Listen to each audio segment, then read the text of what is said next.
Hello, welcome to West End Stage's 5-minute masterclasses.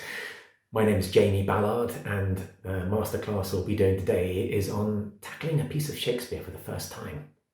So, when picking up a piece of Shakespeare for the first time, my first tip to you is don't panic. Whenever I pick up a piece of Shakespeare I haven't read before, I instantly read it and go, I don't understand it. I don't know what it means. And I go into brain freeze.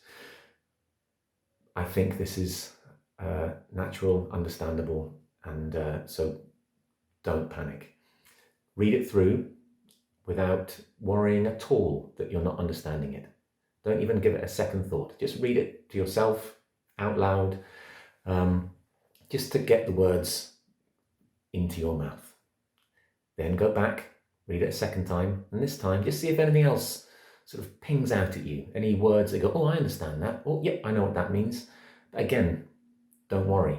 Just read through it. Just see what becomes understandable. Third time, read it through, and then look up any words you don't know. Usually at the bottom of the page or at the back of the book of the edition of the play you're reading, there will be notes. Use them. They are there to help you, and they make it very clear how that word is being used in that context. Also, there is a thing called a lexicon. This lists all the words that Shakespeare used and what their meaning was every time he used them. It's incredibly useful, incredibly clear. If you want to get into Shakespeare, then have that on your shelf. Okay, second tip. It is very easy and natural to think that you know what a speech is about, to know what the emotion is on this speech, because you've seen it before or you've heard about it. I know what that character's like. He's like this. Treat it as a new play. Start from ground zero, okay? Now, you will sound crazy, but trust me, it helps. Take your speech, a piece of text, and say every word without any emotion. Just say each word individually, don't skim over them, because it's very easy to go, I know what this speech is, and skip to the word you think is important. Every word is important. Say each word, and say them a few times before moving on to the next word, just to see how that word feels in your mouth, how the word resonates with you. What does that word mean? I'm saying the word heartache.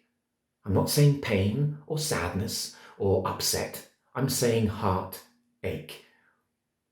What does that word mean to you? When in your life have you felt your heart ache? Okay, so Hamlet's famous speech. Two. Be.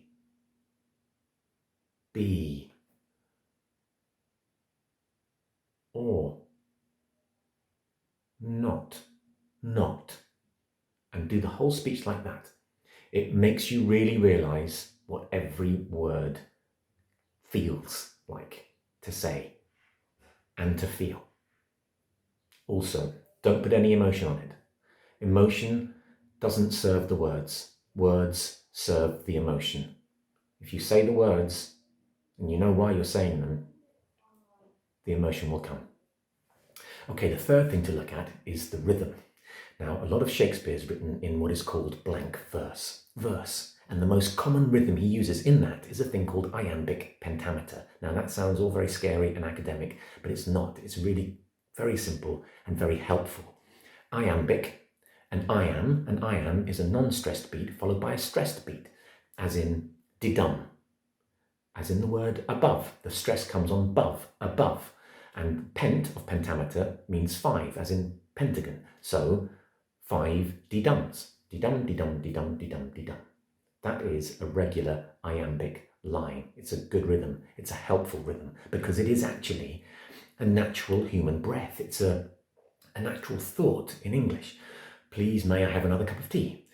I'd like to go and walk around the park. They are all iambic lines, regular iambic lines. Now that is good. It is helpful because if you're an actor, and in Shakespeare's day they had very little time to learn their lines, to have a rhythm to learn your lines to was really helpful because you could latch onto it and get into it. But also, if you got your line wrong, if the rhythm went off, either you were saying the wrong lines, you'd learnt it wrong, or the playwright was using the rhythm, the meter, the regular dee-dum, dee-dum, dee-dum, dee-dum, dee-dum, and stretching it, putting in an extra beat, riffing on it to direct the actor to an important word, a word they think might be worth looking at. Because in Shakespeare's day, there were no directors as such, so the playwright had to sort of steer them towards things that were important because they were learning the lines so quickly, they had no directors, so look at that word. That's a word I've created, that's a word I've yoked together, that's a word that might be interesting. So they would stretch the meter, play with it to go, ooh, that's a little bit off because look at that. Okay, so the rhythm was really helpful to direct them towards important words, but also to help them learn the lines. And a great way to know if the playwright has played with the rhythm, has stretched it, or given it a different beat, what you can do is before saying each line out loud, just say dee-dum, dee-dum, dee-dum, dee-dum, dee-dum, and then say the line in that rhythm and see what happens. So let's take, for example, the first line of Romeo and Juliet, the prologue. The line is, two households both alike in dignity. Dee-dum, dee-dum, dee-dum, dee-dum, dee-dum. Two households both alike in dignity. Now that almost fits, but not quite. What didn't quite fit was the first word. You wouldn't say two households, you'd say two households. So on the first word of the play, Shakespeare has played with the rhythm and given us two dum-dums, two strong beats, as opposed to what would be expected in iambic pentameter, dee-dum. So it's not two households, it's two households, both alike in dignity. The second line is, in fair Verona where we lay our scene. Dee-dum, dee-dum, dee-dum, dee-dum, dee-dum. In fair Verona where we lay our scene. That fits. That is a standard, perfect iambic pentameter line. So why didn't Shakespeare flip it? It would still work if you switched those sentences. In fair Verona where we lay our scene, two households both alike in dignity. That works. It makes sense. But why didn't he do that? Well, if you were to go to the Globe Theatre today, on the South Bank in London, a matinee in the blazing sunshine, crowds there, over 1,000 people, the groundlings making lots of noise, eating their sandwiches, and walk out and start with, in fair Verona where we lay our... You would struggle to get their attention. But to go out there and go, two households, both alike in dignity, straight away, you've got their attention. So that is an example of Shakespeare playing with the rhythm to help the actor. There is a line in the prologue, from forth the fatal loins of these two foes, a pair of star-crossed lovers take their life. Whenever I've asked someone what take their life means, they've always said they kill themselves. And we know that at the end of Romeo and Juliet, they kill themselves. But if you were to actually look at what is said, flip those sentences, a pair of star-crossed lovers take their life from forth the fatal loins of these two foes. It means they were born, not that they die. And so that's an example of Shakespeare nudging you to a double meaning. People may have known that the Romeo and Juliet die. We know now it's such a famous play. And so it automatically go to they kill themselves. But what is actually written on the page is they were born. And again, in that line, a pair of star-crossed lovers take their life. Do-dee-dum, dee-dum, dee-dum, dee-dum, dee-dum, dee-dum, dee-dum. A pair of star-crossed lovers take their life.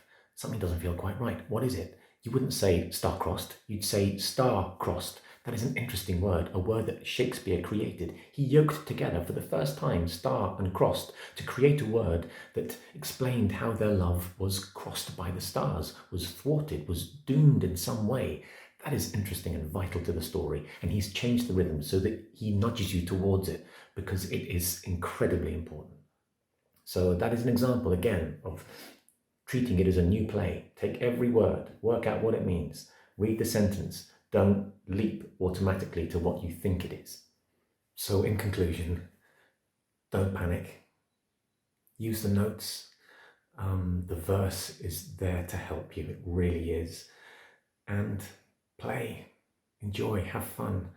If you know what it is you're saying, why it is you're saying it, what it is you're trying to do to the person you're speaking to, it will be really clear and exciting to watch. So go, go, go. And I look forward to seeing you up there smashing it one day.